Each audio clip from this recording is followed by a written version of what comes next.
So initially when this trailer for Deadpool and Wolverine dropped the other day, I was going to make like a breakdown video and kind of talk about it, talk about my hype for it. But then I got to thinking and I took that idea and I threw that bitch out the window because I think I'm pretty sure I know what's going on with Wolverine.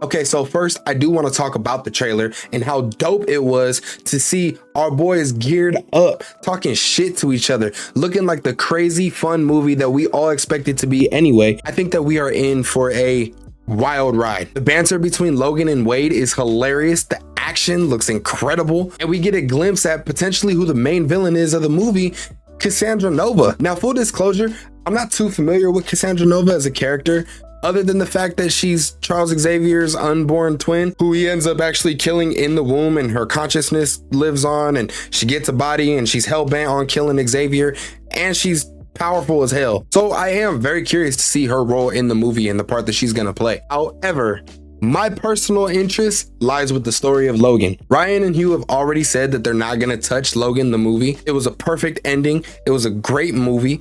They're not messing with that. So watching the trailer, I thought, yeah, this isn't our Logan, obviously. But also, contrary to popular belief, I also don't think this Logan is from the universe that we see in the post-credit scene from the Marvels. One reason is because in the trailer, Deadpool says that Wolverine was an X-Men. You were an X-Man.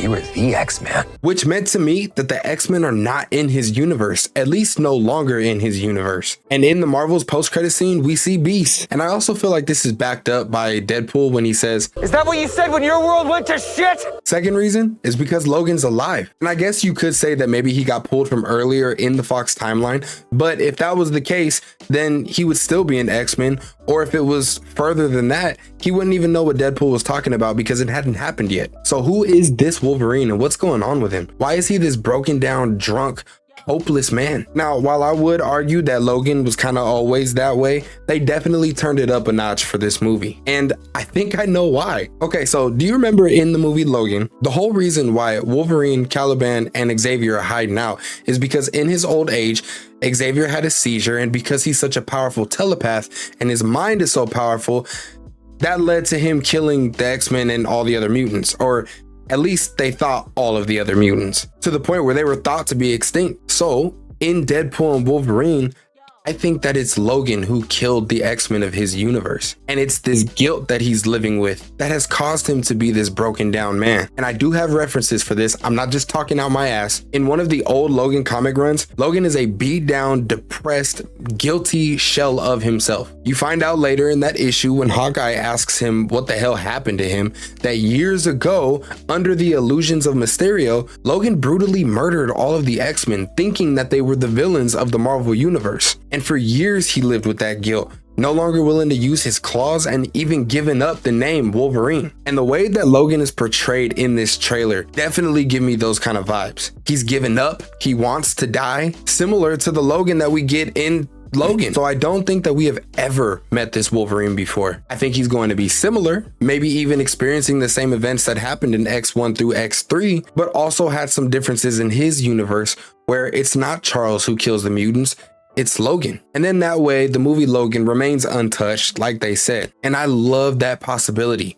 Hugh Jackman's Wolverine has continuously lost everything. I mean, if we're talking chronologically in the Fox universe, he literally killed his own dad. His own brother tried to kill him. He lost his girlfriend. He lost his memory, killed his second girlfriend who was also doing the hanky panky with Cyclops. And almost all the mutants were killed by his mentor. Like, this dude cannot catch a break. So to introduce this new variant who has similar losses and feats, but then also redeeming him by saving the world or the multiverse, I think is a dope way to officially close out Hugh Jackman's run as Wolverine, even though we're gonna see him again. But that's the take. What do y'all think? Please let me know in the comments your thoughts. I know that there's more knowledgeable folks out there, so I'm really curious to see what your theories are. And how do you think Cassandra Nova plays into this? Is she running the void? Is she even the main villain of this movie? And why the hell is she using Ant-Man's skull as her headquarters? And are you convinced that this Wolverine is from the Fox universe, or do you think he's a variant from another one? Oh, and what the f is up with the magic portal? Are we getting Doctor Strange in this movie? Or better, are we getting Wong? It's Wong. One confirmed. Y'all take it easy. I appreciate you coming through, listening to me talk about Deadpool and Wolverine. Hit that like button, tap that subscribe button so you can stay updated, man. You know how the vibe's coming. As always, stay geeked up and let's fucking go.